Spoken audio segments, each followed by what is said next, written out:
Charlie, my man. Thank you so much. Yeah, we can't go over this way. This way. It's a bit of a gay handshake, right? I know. I did the same with Adam. He looked at me. He's like, I can't feel like that then, otherwise. Exactly. Buddy, man, I appreciate your time. I know you're a busy guy. You got a big event coming up here right now in the next couple of days. So let's get you in and out. First thing first, and I always sort of like try to go with that angle. Like a lot of the people I'm working with is a lot of individuals that want to become high performance individuals. So in your opinion, or in your like, when I say a high performing man, what does that mean to you? A high performing man is a man who's looking to be better every single day, and you're looking to extract the 1% out of everything you do. And I think society, in my opinion, is making men weak, where if you want to be exceptional, you have to accept you're going to be different than everyone else. People want to be exceptional, yet they want to be the same as Joe down the pub who drinks 20 pints and smokes 30 fags a day or whatever. And the reality is, like, the further you become more different than that type of person, the more exceptional you're going to be. And the man who wants to be a high performance man is a man who's willing to pay the price of cutting out Joe at the pub and anyone else who stands in his fucking way, because I think they're the person who's willing to do things other people aren't, and the people who are the top 1% are willing to do something that no one else is willing to do. There's the same things in terms of like work ethic. If I'm willing to do more than someone else, by sheer brute force, I'll be able to beat them even if they're more talented than I am, because through persistence and volume, I will become talented at what I do by just doing so many reps. And the reason so many people don't maybe become a high performance man on the top 1% is they make one podcast and then it's not successful, I'm not doing this anymore. Make one YouTube video and it's not successful, I'm not doing it anymore. Like, I'll give you an example. Our big our big strategy at the moment is growing our business YouTube channel. So we've got an expert we're working with, and I was like, well, if I just make a YouTube video every day? He's like, yeah, that'll definitely work. I was like, okay, fuck it, we'll just do that. And I even messaged him yesterday, I was like, well, if I did 2 videos every day, would that make it faster? Because like, I know if I do something well and I do a lot of volume of reps of it, like, it will get better and better and better. And the high performance man, in my opinion, who wants to be the top 1%, is willing to do whatever it takes to get there. Yeah, totally agree. So you came from a background in real estate, right? Was that the first thing you did, or? I ironically started as a personal trainer when I was 18, and I failed at it. So the reality is I started training people. I qualified with a certification called Premier International. It's absolutely terrible. Because you're qualified as a PT means you know nothing. Yeah. And in my opinion, you can have qualifications to do anything, it means nothing. You learn from doing, which is why, in my opinion, like, business degrees aren't worth the paper they're written on. You learn business by doing business. You learn things as a man by practically doing and like figuring it out, right? So I became a personal trainer. I didn't really like it, wasn't doing very well. Was a ski instructor for 6 months. That I really liked. I just got to get pissed and party and stuff. Yeah, it's cool, right? That's really that's fucking amazing. I then came back to the real world and I was like, I probably need to sort my life out. And I felt like I completely failed at life. I felt like a loser. I felt like, what the hell am I going to do? I was like 20, 21. I'm actually going to talk about a lot of this on Friday. And the reality is, it dawned on me that I potentially have ruined my life by not going to university, getting a good degree and getting a good job. Like, my friends were coming out of university getting good jobs. So I looked around and a friend of mine got a job as an estate agent, like real estate in the US. And I was like, that seems like a good idea. He got a good, decent car. I got to wear a suit. I was like, cool, I'll go and do that. And my goal at 21 was that when I'm 30, I want to make £100,000 a year. I was like, if I do that, I'm fucking balling. I'm like the man. And when I got to about 27, when I left, 27, 28, when I left my job as a real estate agent, I was making maybe £70,000, £75,000 a year. I'm actually going to show a pay slip on Friday from this. And probably by the time I was 30, I was making probably before then 30, I was making $100,000 a month, not a year. So it just flipped like completely there. Yeah, and that's where you're conditioned to what's in front of you. And most people don't realize that how far you can go in life. And I give an example. One of our clients, Leah in 7 Figure Scaling Systems, doing about $137,000 to $180,000 a month.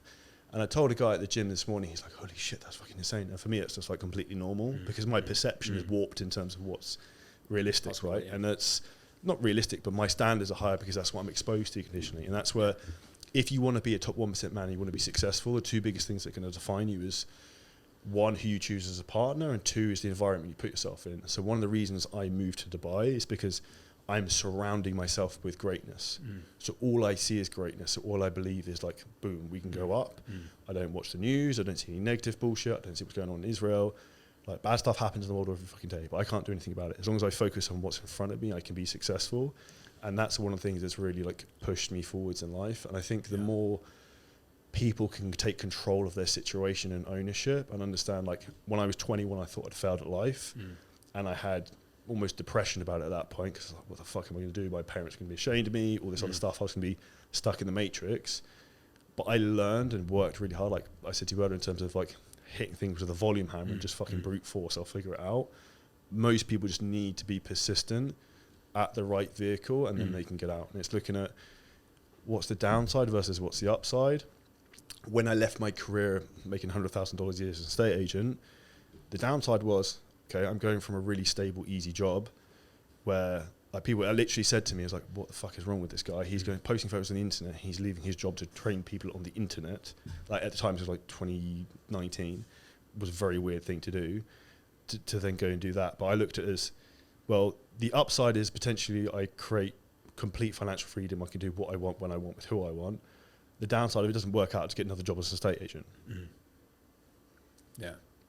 So in terms of like, because I think a lot of people, they're stuck in that thing of like, you know, you're a real estate agent and like, how do I take that leap? So I even talked with Adam earlier, like similar thing for it himself, but like what, like, why did you feel like a failure there? And then what made you make that decision to not just like, because you must have had something inside you were like, yeah, I'm meant for more. Like, I'm meant to do something more.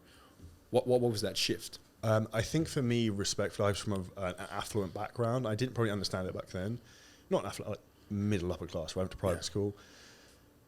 My father was successful. My parents were successful. They provided for me, not gave me whatever I wanted, but like I was well looked after, right? But that also, they had control of me. So like the big thing I wanted was like, fuck you, I can do whatever I want. I don't have to listen to anyone anymore, which now I can, which sometimes causes problems.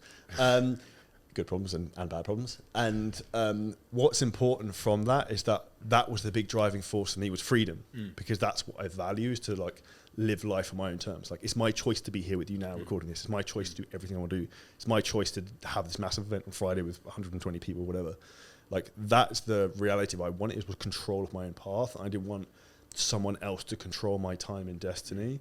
And I always knew that's what I wanted deep down, but I was too afraid to show it and too introverted to show it. And I think that's where, for you to achieve what you want, you have to be willing to like draw a line and step over the fear of like, fuck, I'm going to try and become this person, what other people are going to think. And what other people are going to think is the thing that's going to hold you back.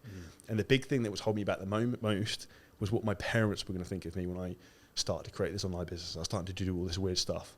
They still don't understand what I do. They think I train people on the internet. I don't fucking know what I do. But the more you can get used to that being uncomfortable and pushing yourself in this comfort growth outside of your comfort zone, as cliche as it is, makes a big difference. And a thought process for anyone listening to think of is this: everyone wants to have growth in life with your business, your mindset, physique, whatever, but you also want to have complete control and understand everything. Yeah. You can't be in a phase of growth in your life and actually understand what you're doing.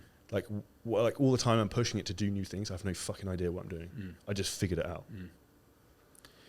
I remember you said like the introverted thing for you, like it's been a big thing. Has it always been throughout your teens and that sort of thing, or probably from 15 to 32? Yeah, probably in the last year or two, where it's like I lacked self-confidence to some degree, and almost that fear of failure drove me. Like the stick drove me rather than the carrot. And the big thing with that was that I understood this was a fear I had to beat. And the way I could beat this fear was I'd stack so many fucking wins. There's the point of like, it's undisputable that I'm good at what I do and I can have confidence in that. Yeah. And when you get to the point where you've got so much success behind you, like apostrophe relative, you can look back and think, well, like I've done this before. Why am I afraid? Like I've got the biggest event we've ever held this weekend, and I'm not that bothered.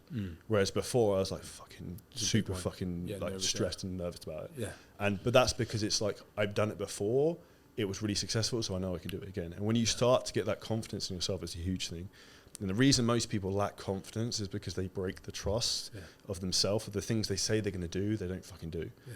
And I'll give an example of how I've started to stack up the success and skills. It's literally just trying to like identify the weakness maybe I have, and then try and find a person who can help me. So an example at the moment, I now have a Spanish teacher. I'm trying to learn Spanish. See, I know. Who are you trying to impress? Easy now. Yeah. Latin women are in trouble here. And you probably speak experience. And then I also have like hired a speaking coach as of this week, because I'm constantly looking for like, where's the weak spot where if I add this in, I'm going to start to improve. And most people don't think like that. They're not willing to put themselves out of their comfort zone to be like, fucking doing 2 hours of Spanish lessons a week, 3 hours of Spanish lessons. I've hired a speaking coach. I'm doing all this stuff because that's what's going to separate you and make you exceptional, because you can become an exceptional human being. And the higher value you make yourself as a human being and as a man, the more money that's naturally going to flow to you, because you're going to be the one who's fucking better and different than everyone else. So like if you sort of like go back and speak to whatever Charlie 21, 25 and that sort of thing, how would you fast track that growth? Like you said, because there's a lot of reps. Like I understand what you're saying.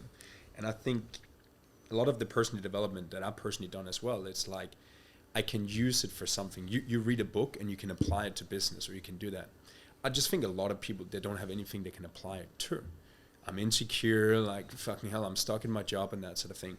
What would you tell that person to sort of like, whatever, find their spark, their passion, and then get over that insecurity and that sort of thing? Like, what are some things they can do? For men in particular, I think if you make yourself physically strong, you're fit, you look good, you feel good, that stacks some confidence, right? You wake in the morning, you're like, yeah, I look fucking good. Like, instantly you have some belief in yourself. Like, here's one win I've already fucking stacked. I'm the fucking top G man, right?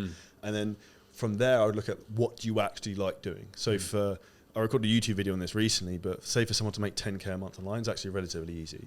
You need to work out like one skill you have that's really good that people probably want to learn. So let's use, for example, a Spanish teacher, right? Like, I'm paying someone online to teach me Spanish. She has a skill that I want to learn.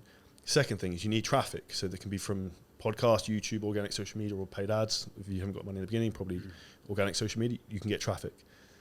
Make content, help people, provide value. Third thing, ask people to help you. Like the 3 steps to make money online is essentially that. And then you just choose the vehicle depending on you and your skill set, and choose something that actually can make money. So not like helping kids who are like 18 and 21, they don't have money. If you solve rich person problems, you can charge rich person prices. So ideally try and solve higher value problems in life for people, and then the more money you'll naturally make. Do you know Mike Shield? He's sort of like... I recognize the name. Yeah. So he broke out from, like, he used to work for Grant Cardone and that sort of thing. And he's basically just gone out now and done basically what Grant is trying to do with a marketing agency. But he's like new, but worked for him for sales for many years. But he's going out and going after like freaking Coca-Cola and that sort of thing right now. I'm just like, it's a beginner. They're going for the big thing. It's pretty amazing to see. But that's where you're swinging for the fences, and what happens, you get one. Like for your podcast, right? You get one big guest I've got Bedros Kulin coming on my podcast in May. I'm going to California. So like, you get one big fucking person on, you're like, hey, fucking Grant Cardone, I just had Bedros on. Will you come on it? Like, because then like their friends been like, fuck it, I mean, this must be good, so I'm going to come on. And that's how it works, because suddenly, like another example, say if you're in the fitness niche and you want to work with big executive companies, say you work with one top end recruitment company, I would then approach all of their competitors being like, oh, I just did a training for this company, would be interested in their coming. They'd be like, fuck, well, he did it for our direct competitor, we should definitely get him. Because by association, you're then at the value, right? So if you don't start pitching higher prices and going into the big leagues, then you're never going to get there. Like I pitched someone 100K for something last week to like work with me. So I'm not afraid to go big. And when it's there, you need to take the swing. But the problem is most people are afraid of rejection. The reality is if you take enough swings and you swing hard enough, you're going to hit one. You're going to, for sure.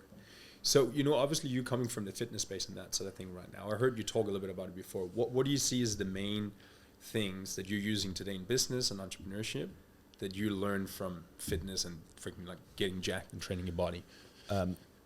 Fitness is the greatest gift that ever happened to me, because this is why anyone who's in great shape should be great at running a business. The reason they don't is they often have mindset issues because of insecurities. But if you look at it, what makes you great at being in really good shape? Number one, you have to be very disciplined. What's the most important thing as an entrepreneur? Discipline. Number two, you have to be very consistent. What's the second most important thing with business? Being very consistent, turning up every single day. And then third, after that, what I would say is that if you look at in terms of when you work out a lot and you're serious about nutrition, serious about training, what do you tend to be? Very organized. Because you're like, okay, I work out this time every day, I don't eat these type of meals at this type of time. You plan in advance. Those are 3 very basic like characteristics. You put them together, then gives you good foundations as like an operating system for an entrepreneur. You then add in the 4th point in terms of you have the ability to work very hard, and also if you can train hard and endure physical pain. Business is painful and shit goes wrong every single day. So that's basically the makeup of an entrepreneur, which is also why for anyone who's an entrepreneur listening to this, you should be able to get in really good shape, because what made you hugely successful in getting a big business will also make you very successful in terms of getting in very good shape and great health. And the 2, in my opinion, go together very well. Which is why one of the big things I focus on doing is trying to do something very physically difficult every single day. Because then when I have to do something that's mentally difficult but not physically difficult, it feels a lot easier. What are some things you're doing? I've seen you on your rower. So at the moment, I actually have a trainer who I train with here, and he actually posts my stories every fucking week. But basically, I probably spend about half the session lying on the floor feeling like I'm going to fucking throw up. I have anxiety going to the gym to train legs with him, so that's really, really good. He's come to the event. I actually introduced you, Stefan. He's Serbian, so he's a bit sick in the head, right? And then I also do conditioning sessions on the rowing machine. So I do 10 rounds of 500 meters with a minute's rest with a heart rate monitor on, just to see how high I can go on that. And like the secret to success in life is gamification and also keeping score. So like I have a heart rate monitor on, I can see where my heart rate's at. It's like, how fucking high can I get my heart rates to go? And also trying to get my times down every week. So like you trying to build in that competition with yourself is a huge thing, because that's what's going to push you to be better. And then also having other people hold you accountable. So I've got friends who are really good at, for example, like CrossFitters or whatever. I'll send them like things in my like rowing times. I'm like, fuck, that's actually really good. And they're like shocked. So that for me is like, oh, fuck you. I was like instantly. There's a friend of mine who's got he's the fittest person over 100 kilos in the world probably. And I was like, what's your rowing time? And he's like 1:35. I was like, fuck, okay, so that's the goal. So like in my head, I want to know like how high, where can you go with this? And then you've got a target, which is why I've always almost like being number 2, because when you're in someone's fucking slipstream, you're like, you're coming on them, and then you're like, fuck, I'm going to bypass them. And that's always been the thing I've wanted, because I like the chase and the competition, which is why even in business, I try and create competition and almost rivalries. A great book for anyone who's listening to this is Choose Your Enemies Wisely by Patrick Bet-David, and talks about the importance of having enemies. Because when you have an enemy, you've got someone to fucking really push against. Whereas like, if you've got a business that's making money and you're doing well and everything's pretty cushy, it's like, what am I really driving for? But when you've got like, this dude's fucking pissed me off, I'm going to fucking crush him. Like, that gives you the fire. So obviously how long have you been helping, businesses now? How long have you been in business for that? Only probably 18 months now. So it was ironically something I never wanted to do, and I never wanted to become that person. And why is that? Probably because it gets a bad name and I didn't need to, but by default I ended up doing it because I had someone, I basically had people begging me for help with it because they weren't getting the advice they needed and were almost getting shafted by people. In the end I was like, to one person, I was like, a good friend of mine, Antoine Blanco, I was like, fine, I'll help you. He was the first person. And sent a payment link, he paid. I was like, well, that's easy. I was like, okay, cool. I guess we're doing this then. So I coached him, and his business went from like 22K to 70K in like 3-4 months or something retarded. And I was like, okay, I'm obviously pretty good at doing this. And then I really enjoyed it. And for me, my passion has been helping people and helping the right people and helping people maximize their potential.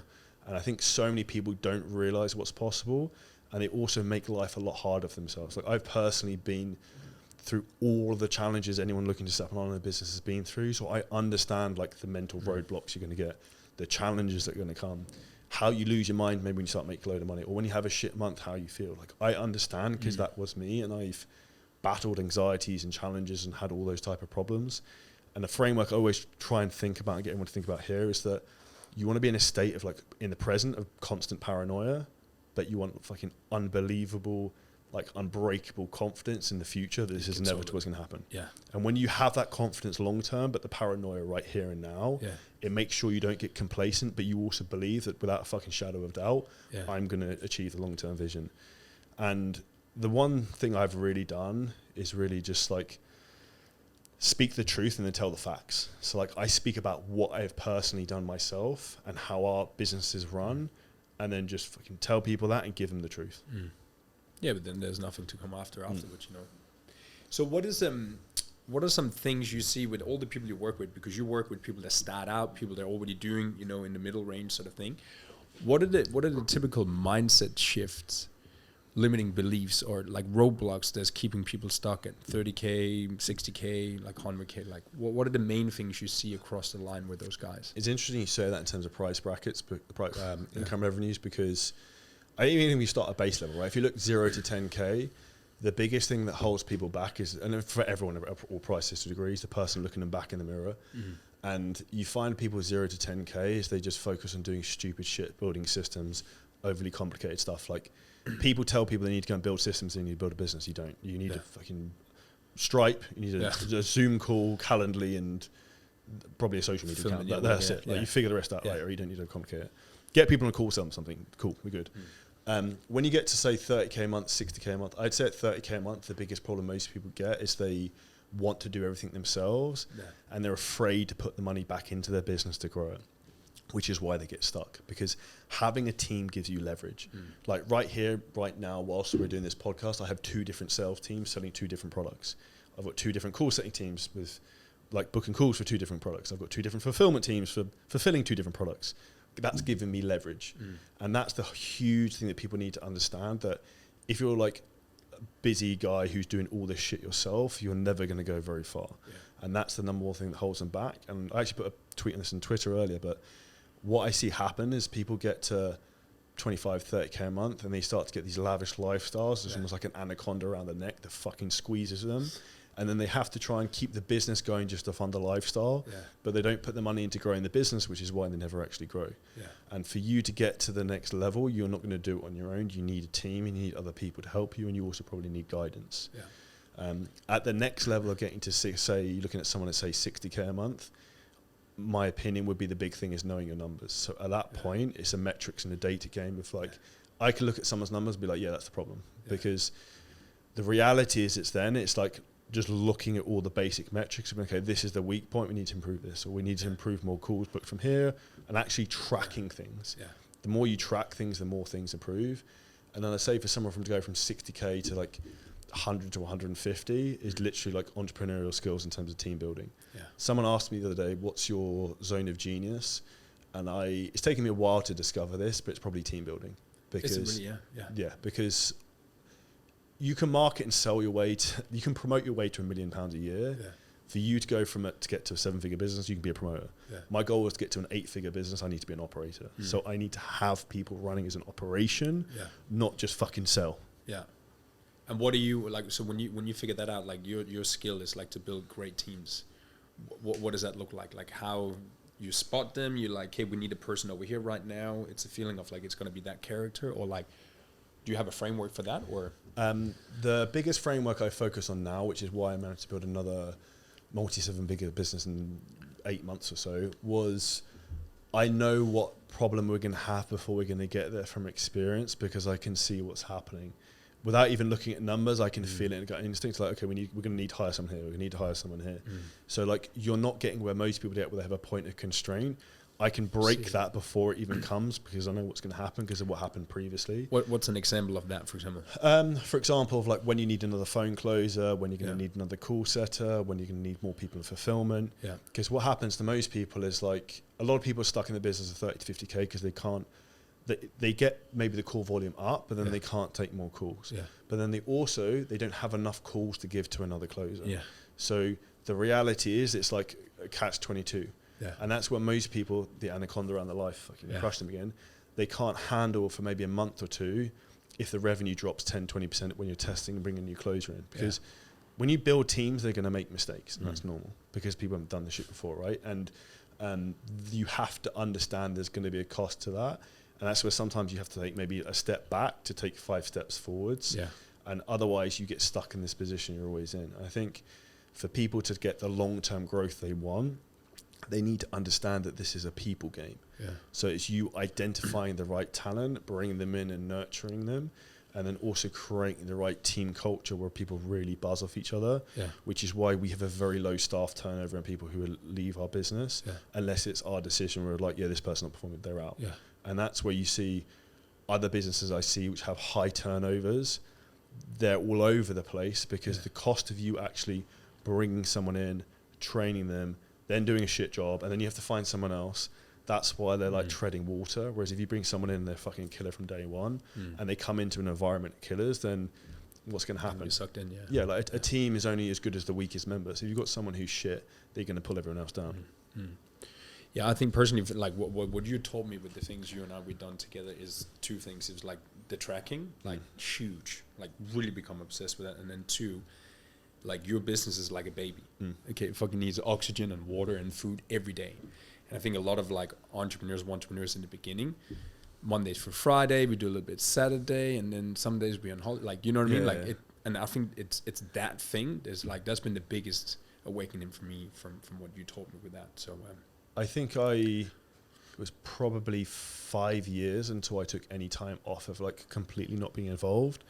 Like whether that's right or wrong, but my personal opinion is that I like to do something every day because my business is like my big rig shiny toy I get to fucking play with, like, including Christmas Day. I was like, I want to fucking go do this because I get ideas like, cool, I need to go and do this. But also, as a founder and as an entrepreneur, it's your job to lead from the front and push the envelope, which is why I notice if I start pushing more with people, we get more of a result. Yeah. And how do you then like, because are you stepping more and more out, like for some of the fitness business, you're not really in that? No, I don't really have any involvement in that.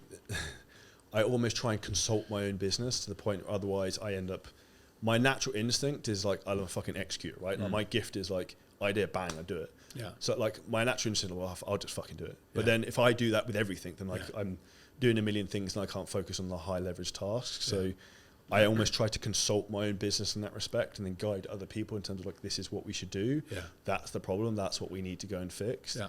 And that then understands the next big thing, which I will talk about on Friday, but it's understanding what motivates your team, because different things are going to motivate different people. The biggest mistake most people make as a leader, a manager, or someone who owns a business is thinking everyone's purely motivated by money.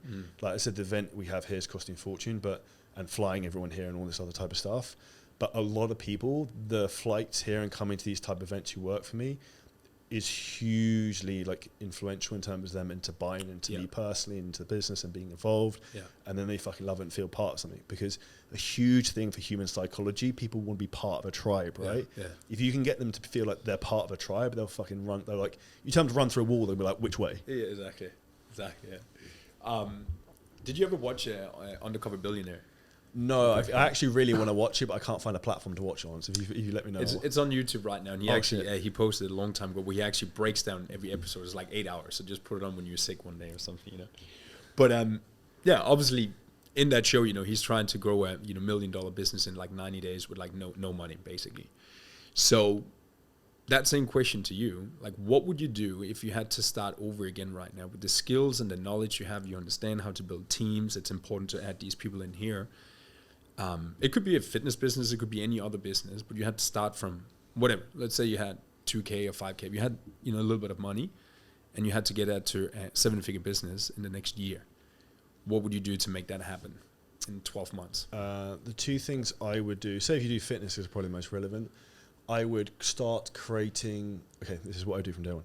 I would find someone with an old Instagram account, which was like their fucking dog or something, United States. I'd buy it from that person for like $20. The reason I would then do that is because it's easier to get an old Instagram account to go viral. I would then focus on trying to make viral content on Instagram, which I know would pop because I know how to do that. That's then going to bring through traffic. I would then focus on messaging all the people who then follow the account, get them on a call and try and sell them stuff. In the meantime, I would then also set up a LinkedIn account, create that and start to do outbound messaging on that with getting people onto calls and start to close those. When I had revenue starting to come in, I would then hire someone to do a fulfillment to get my time back, because I'm not doing that bullshit. I would then hire someone to help in terms of the messaging, to pull myself out of that, to get more time back. And then I'd probably start to take some of the revenue, start to allocate it to funds and start to fucking wind the flywheel up. And basically just rinse and repeat that until I got to 80K a month, and then you're at Millionaire. Yeah. And I would just take all the sales calls, because then that's the highest value return on my time. So if I spent 6 hours a day doing that and just did the front end, pulling the traffic through, like golden. Yeah. So what is like sales? What has that done to your life? How has sales changed your life? Sales has created me complete financial freedom And the reality is, I think sales in the UK is a dirty word. People don't like to talk about sales, don't like to talk about money, don't like to talk about wealth. And I also think in fitness, a lot of people in the UK about fitness are like, oh, you can't talk about money, you can't talk about sales, you need to not charge too much, you need to charge monthly, you need to do all this shit. It's like, if that's the way you think, then you can enjoy being poor, because the reality is people who have money actually like sales, and people who are successful actually understand that they need to be sold, and they want to be sold. Like I mentioned earlier, I signed up with a speaking coach who's really, really good, but she actually undersold me the price. So like I did a consultation with her. She's like a training call at the beginning. And I was like, what's she going to pitch me? It's going to be like 10 grand. You're sitting there like when you is it going to be like 10 grand for the year? Is it going to be 10 grand for 6 months? It was like $1,500 for 3 months. I was like, why are we in on a call? I was just like, this is way too cheap. I was like, I obviously didn't say this, but like you could have charged a lot more. And that's where people sometimes don't understand how much value something can provide to someone else. So for example, if we look at a lot of my time is spent in front of camera on podcasts, and now it's becoming a lot more speaking at events. Me going from, say, a 7 at speaking to a 10 is going to be worth tens of millions to me over the next 20 years. So if you told me it was 10 grand, I'm like, and I believe in you, I'm like, we're good. Sure. Like I don't fucking bat an eyelid. And that's where people don't understand what's the upside for people. And that's where with sales, people get the mistake, again, I'm talking about the weekend, but is people sell on benefits and features, not emotions. What's the emotional outcome, and how much does this mean, and what's the upside to this person?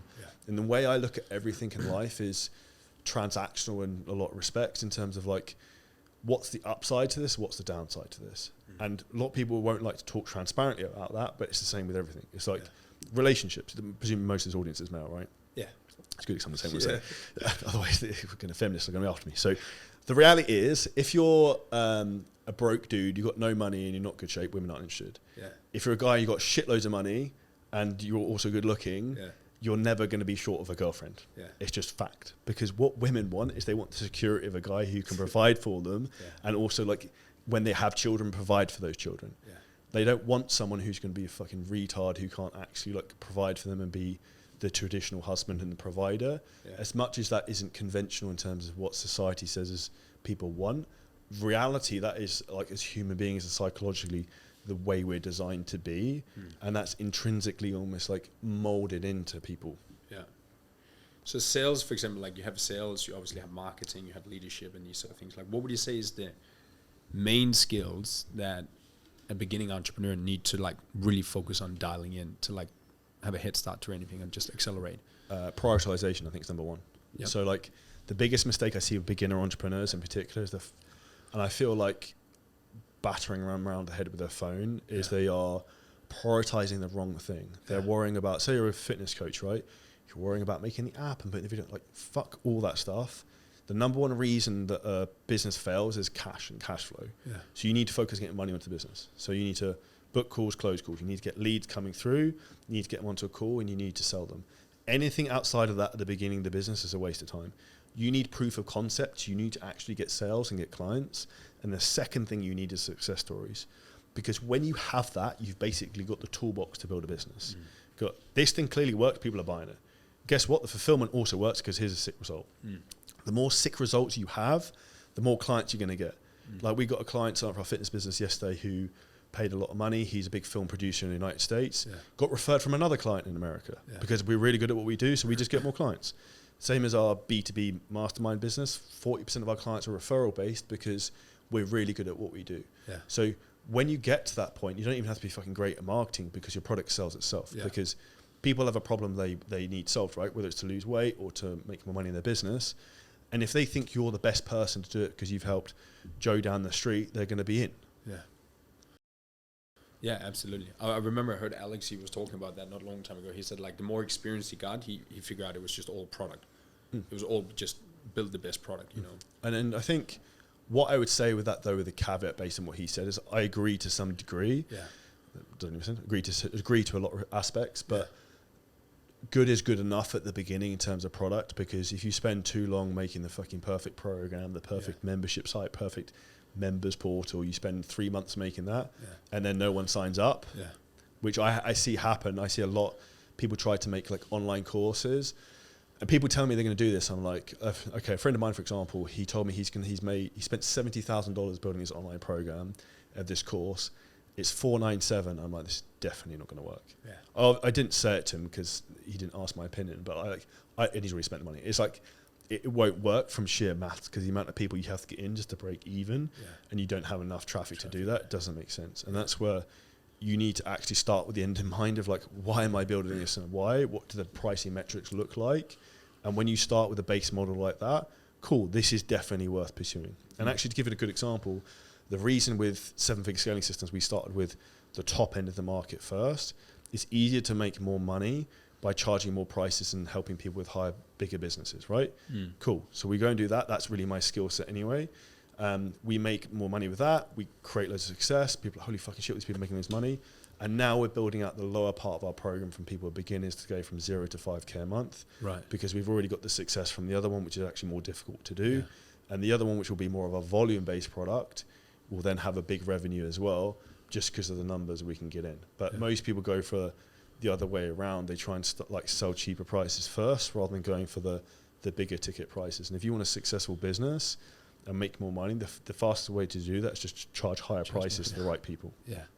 But that obviously requires skills and experience. And then you had that. So you would say like speaking to those people that maybe don't, it's like you're just not good enough yet. Yeah, and that's where you need to fix the skills problem, which comes down to a self-development issue in terms of I obsess over learning, and that's all I constantly try and do, whereas most people don't actually reflectively look or critically think, where am I weak and I can maybe like need more strength. Like if you look at the dial of all the things of your skill sets, you might have one thing that's a 10, but everything else is a 2. Okay, cool. You're a collective average of all of them. You need to bring the other ones up. Or if you've got one that's shit, that's the thing that's going to hold you back. Yeah. And a lot of people really struggle when they get a bit of traction. They get stuck in that 30K a month range. They don't know how to build teams. They don't know how to manage teams. They don't know how to motivate people. They don't hire people. They don't know how to run operations. And that's the big skill that tends to hold them back. And this is one of the big things I like fixing with people because, I'll give a good example. One of our clients, Nathan Johnson, came to us. Ironically, was a business coach for another mastermind, but that's another story. That he then came to us. He doubled his business in the first month, and now he can actually play golf twice a week as well because we got his time back and doubled his business because we helped him create the right infrastructure of a team and how to run the team effectively, so he's not the fucking busy fool doing all the stuff. Because most people create like the golden handcuffs where they basically create themselves a well-paid job, not an actual business. Yeah. So what would you say, what is your main focus for 2024 for you? Like, what is your personal development? What is your limiting belief that you need to overcome this year, next year to get it to 8 figures? This is a very good question. So the biggest limiting belief that I need to overcome, that the vehicle I'm in is big enough to achieve what I want. Because I personally think maybe last couple of months, I was thinking, oh, maybe the fitness industry is not big enough to achieve what I want. The reality is all the time I realise there's a shit ton of trainers in the United States, in the UK, Ireland, Australia, wherever. There is no shortage of people with the problem of something I have the solution for.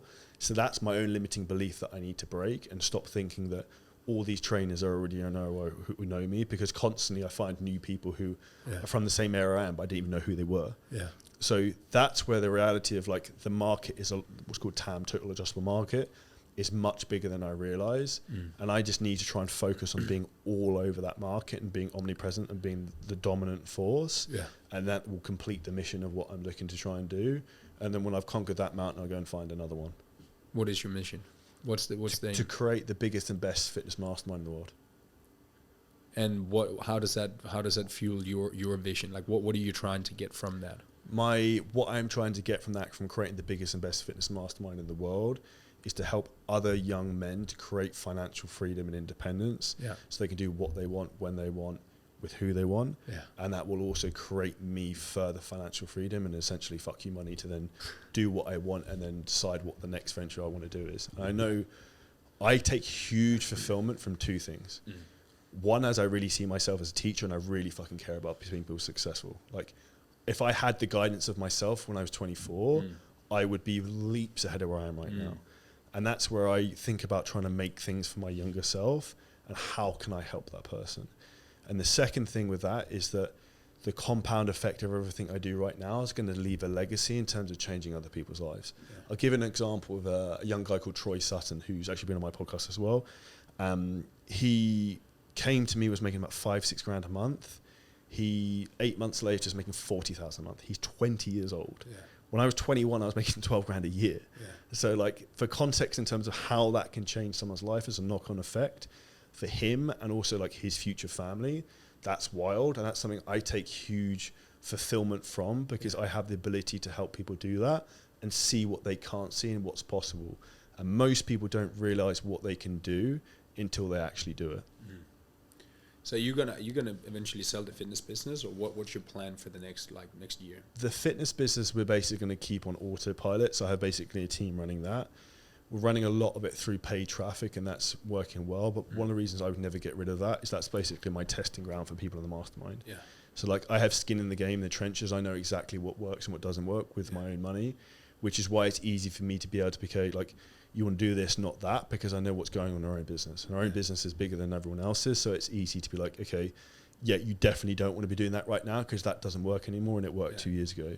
And the big problem I see is that a lot of people are trying to teach things that worked 4 years ago that don't work anymore. And what you get in marketing is what's called like buyer's awareness, right? So like people get used to getting sold a certain way and then it doesn't fucking work because they know they're getting sold. So if you look back at like TV advertising, right, used to work really well. Radio advertising before used to work really well. Newspaper advertising used to work really well. Things die off because people get used to getting sold on it. And it's the same thing with what's happening with social media to some degree now. Yeah. And then there'll be the next big thing, which is the next marketing thing. What do you think that's going to be? AI or? Personal brand. Personal brand. It's the only thing AI can't replace and you can't beat, which is why one of the big things I said earlier, like I'm focusing on this year is building our own social media and providing shit tons of value, ideally on long form content, because the more you can push that out there and you can be the number one force in your field, you'll naturally have a force multiplier of that, which is huge. Yeah. And a compound effect in terms of like, if you think about, okay, I want to build a fitness business, who's the first person who comes in your head? That's who I want to be. And if you want to be a fitness coach, like you want to be the first person people think of when it comes to getting six-pack abs or being the top 1% man. Like that's the frame set you want to think about and being like omnipresence around that person. So like you're in the email inbox every day, you pop up on the YouTube every day, you pop on their Instagram every day. And all these things are just systems rather than what most people think it is like constantly running around like a fucking busy fool with the camera. Yeah. Well, we used to. So, before we wrap up, what would you say is, what are some key things you will give? We go back to that high performance individual again. What would you say to that guy? He's like 30 years old, 25, whatever. He's in a job he's not really satisfied with right now. Maybe in a relationship he doesn't want to be in, and you want to get ahead. What would you tell that person? Like, clean up in that. Don't do this. Do that instead. Freaking get yourself to Dubai. Like, what would you tell that guy? Everyone's got one. What's the one hard conversation you need to have that you need to fucking bite the bullet and do? So to give an example, I had a very difficult one to move to Dubai and actually getting divorced and like splitting from a partner I was with for a very long period of time. That was the most difficult thing I've ever done. But I manned up and did what I had to do to then come out the other side and achieve what I want to do. Most people are held back by fear and aren't willing to do difficult things. So firstly, is there anything in your life which is a difficult conversation you need to have? The second thing is that thoughts become things. So like you having mental clarity in terms of like what you want and where you want to go is a really important thing. So have you actually sat down and have a vision of like, okay, where do I want to be in 3 to 5 years? What do I want life to look like at 35? Like when I started my fitness business, I didn't know exactly what I wanted to do, but I knew it was going to be big and I was going to go like full send, right? Yeah. Like in my opinion, there's no point like dipping your toe in the water. If you're going to do something, you go all the way with it. Otherwise there's no point because what will happen is you'll get smashed by someone else who isn't willing to go all the way.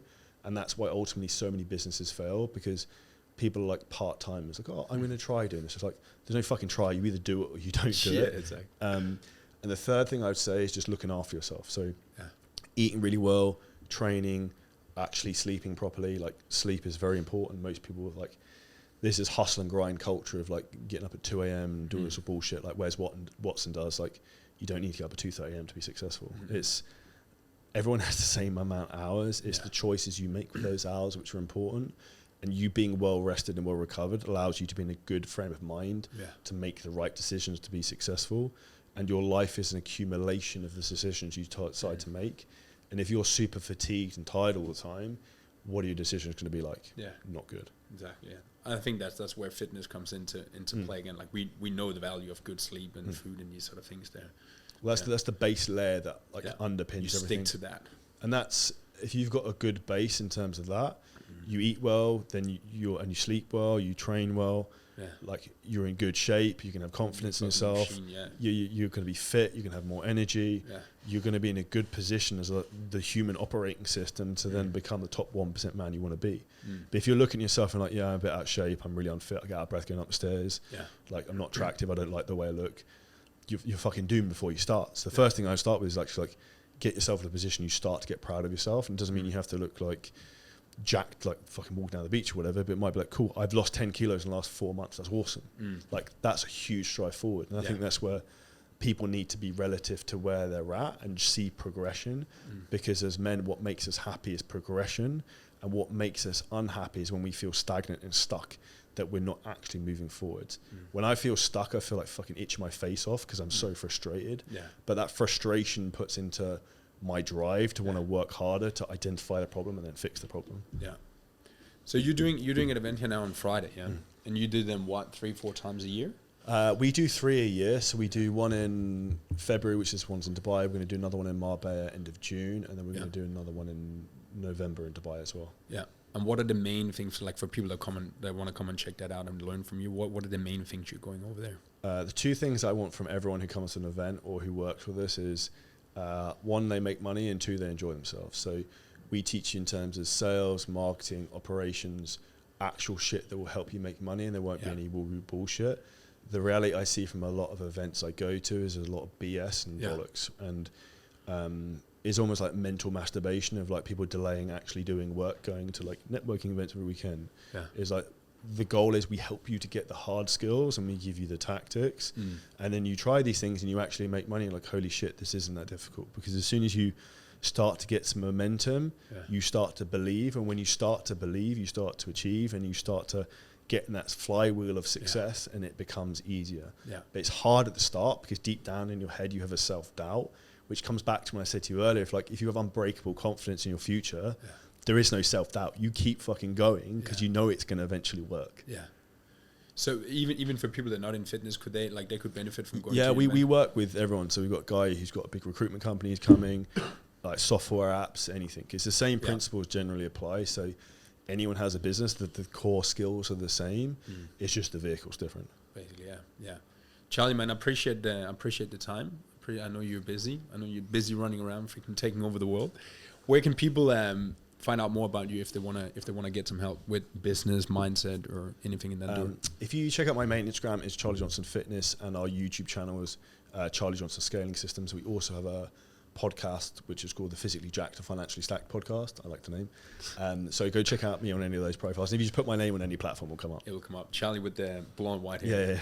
Appreciate it. Thank you. Appreciate it, man. Cheers. Thank you.